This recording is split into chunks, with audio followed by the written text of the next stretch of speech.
Hi, I'm Larry Okren, editor of Handy Magazine, and this is Dan Carey, senior editor of Handy Magazine, and we're going to talk about tuning up hand planes today. Before we get too far, a lot of the members are probably like me. They've got several sanders, thickness planer, joiner. Why would anyone even want to go back to using hand planes? Well, hand planes are not just about nostalgia. They may have lost a certain amount of relevance for carpentry, but they still are very, very useful for woodworking. They're quieter, they make a smoother finish than sandpaper ever will. They're very quick, and if you tune them up properly, they're really quite easy to use. It's not the physical labor you might think it is. There are a wide variety of planes. This is just a small sample of what's available. These are some of the more useful planes that woodworkers can use, and to a certain extent carpenters too. For example, this low-angle block plane is good for both woodworking and carpentry. Some of my favorites. This is a jack plane, and this one, in fact, is 100 years old and does an excellent job. These are highly prized because a lot of newer planes aren't quite as good as the old ones, or at least a lot of people like me think so.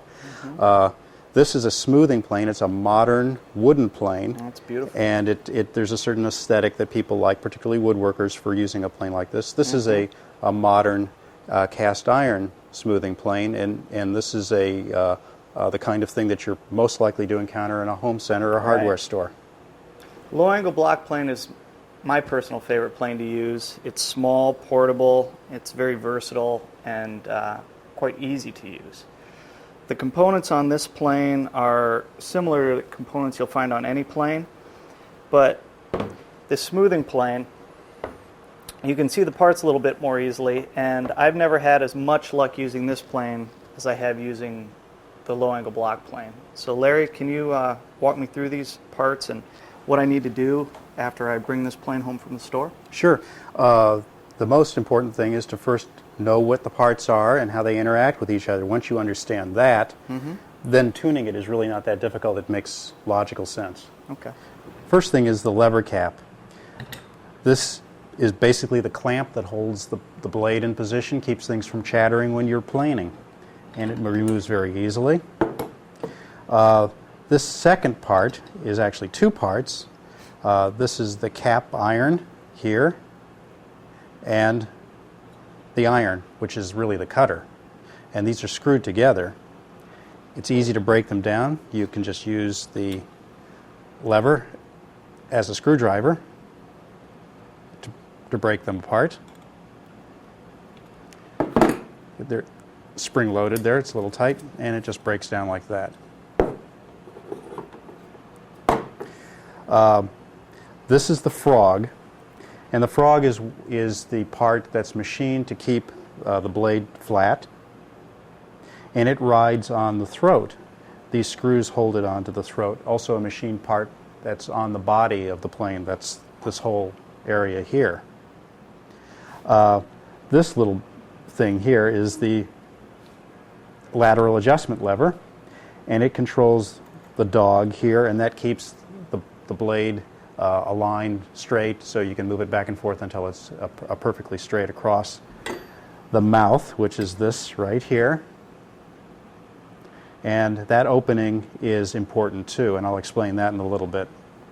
On the bottom we have the sole. In this case it's a corrugated sole.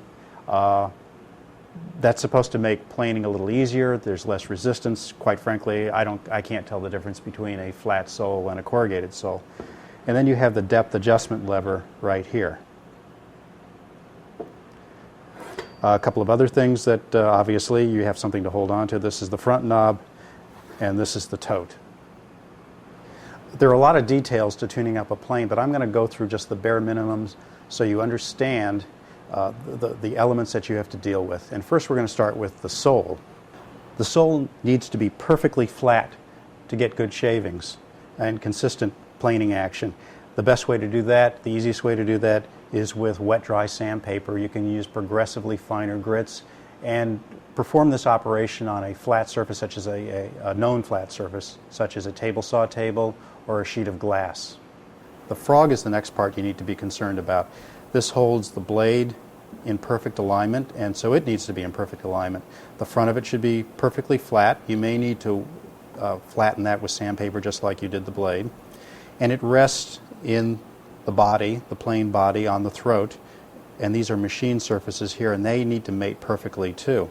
There's an adjusting screw here that allows you to adjust the mouth opening of the plane, and that can determine how smoothly the plane operates, and it generally doesn't need to be adjusted too often.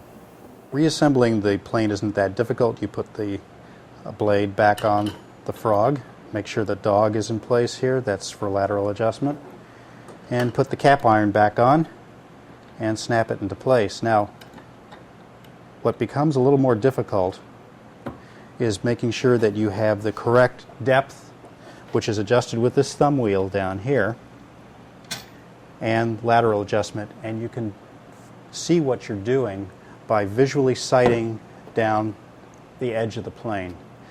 Once you think you have the proper depth or proper cutting depth, then you can go and try the plane on a piece of wood and then adjust from there. Don't work on your final workpiece until you adjust that out, though.